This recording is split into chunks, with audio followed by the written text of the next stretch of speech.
Giving self introduction is an art, and art is not learned, art is developed. In this video, you are going to develop a wonderful skill of giving self introduction.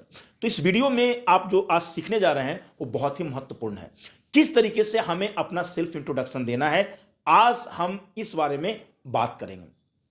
देखो, जब self introduction आप देते हो तो उसमें कई चीजों को जोड़ना होता है और कई चीजों को हमें नहीं जोड़ना होता है। कंफ्यूजन यहीं पे होता है कि हमें क्या सेल्फ इंट्रोडक्शन में बोलना है और क्या हमें सेल्फ इंट्रोडक्शन में नहीं बोलना है। तो चलो हम शुरुआत करते हैं। सबसे पहले तुम्हें अपने बारे में ही बताना है, तो नाम से शुरू करते हैं। जैसे मैं बोलूं माय नेम इज गौतम, यदि तुम्हारा नाम गौतम है तो तुम गौतम वहां पे लिखो। यदि नाम मनीष है तो मनीष लिखो, सुरेश है सुरेश लिखो, आलोक है आलोक लिखो, मनीषा नाम है मनीषा लिखो, सोनम नाम है सोनम लिखो। जो भी नाम है तुम अपना नाम पुट कर लो। अब है आई एम 14 ईयर्स ओल्ड। अब यहां पे 14 ईयर्स ओल्ड है, तुम्हारा अगर एज 16 है तो 16 ईयर्स ओल्ड लिखो। तुम्हारा एज यदि 19 है 21 है, जितना एज है तुम वो लिखो, ठीक है। I live in Delhi with my parents. अब तुम जहां रहते हो, दिल्ली में रहते हो तो दिल्ली लिखो, फरीदाबाद में रहते हो फरीदाबाद लिखो, लखनऊ में रहते हो लखनऊ लिखो, पटना में रहते हो पटना लिखो, जयपुर में रहते हो जयपुर में लिखो। यानी जिस गांव या शहर में तुम रहते हो उस गांव या शहर का तुम्हें नाम देना होता है, ठीक है।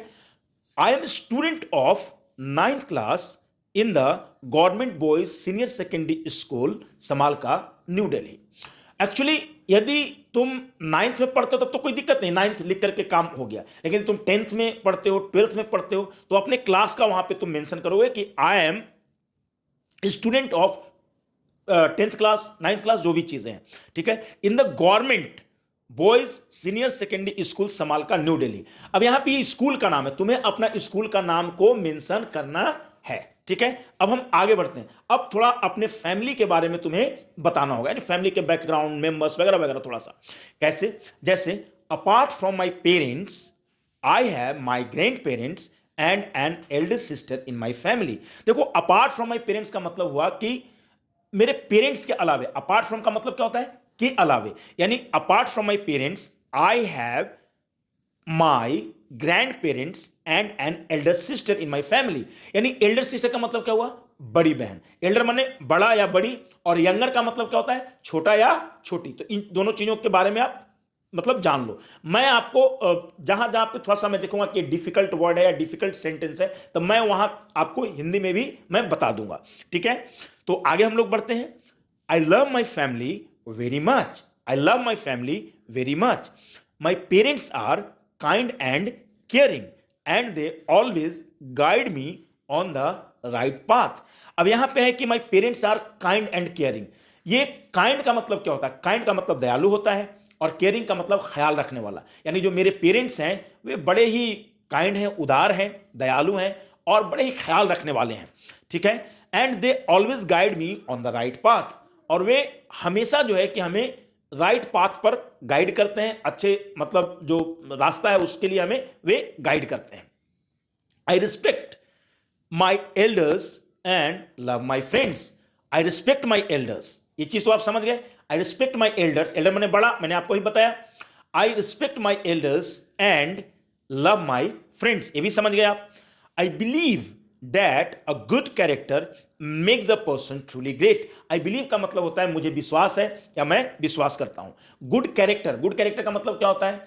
अच्छा चरित्र, यानी कैरेक्टर का मतलब चरित्र होता है। एक चीज आप अर्थ खुद से लगाओ कि किस तरीके से तुम्हें बोलना है।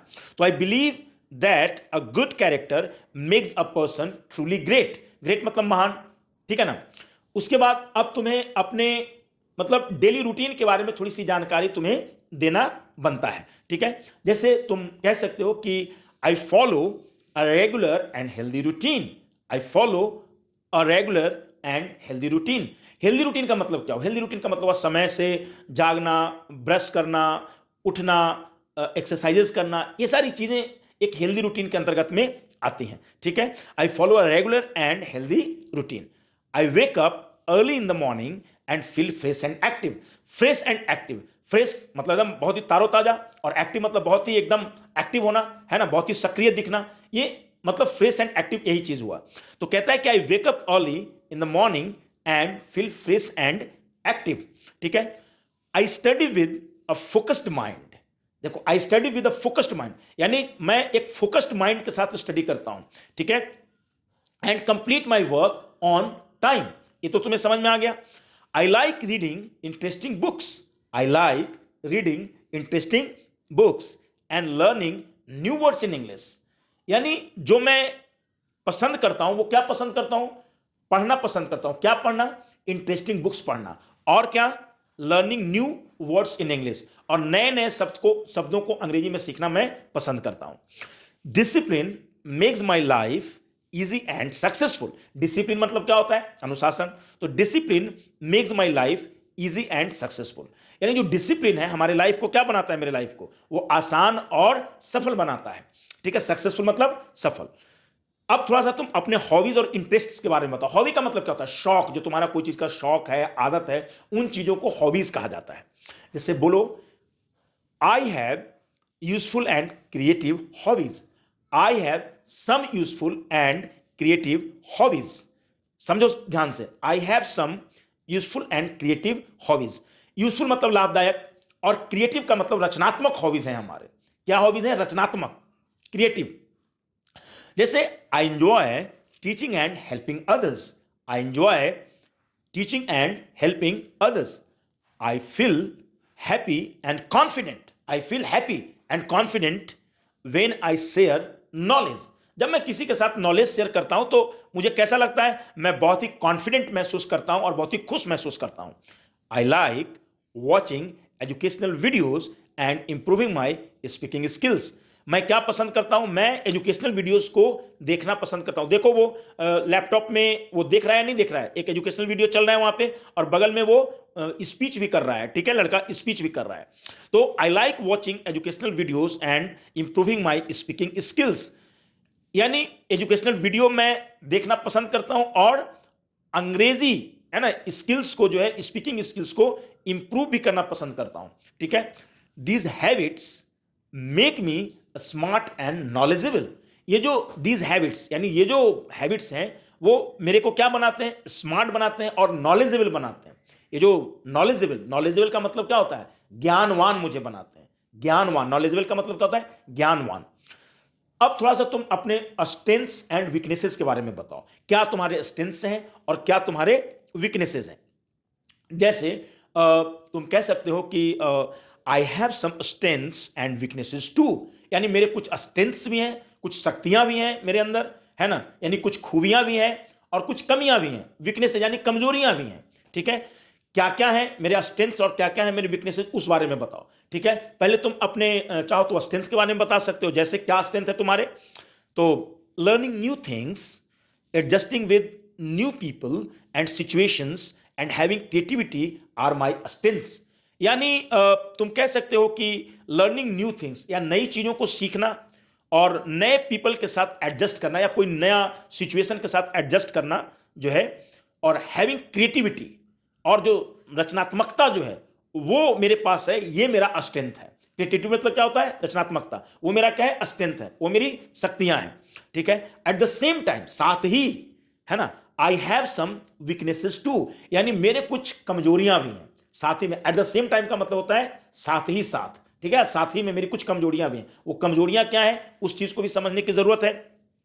जैसे sometimes I act without thinking and get emotional and hopeless. Sometimes I act without thinking. कभी कभी मैं कुछ सोचे कि कुछ कर देता हूं, and get emotional, और भावुक हो जाता हूं, and hopeless, भावुक भी हो जाता हूं और hopeless भी हो जाता हूं। ये चीजें तो आपको समझ में आ गई।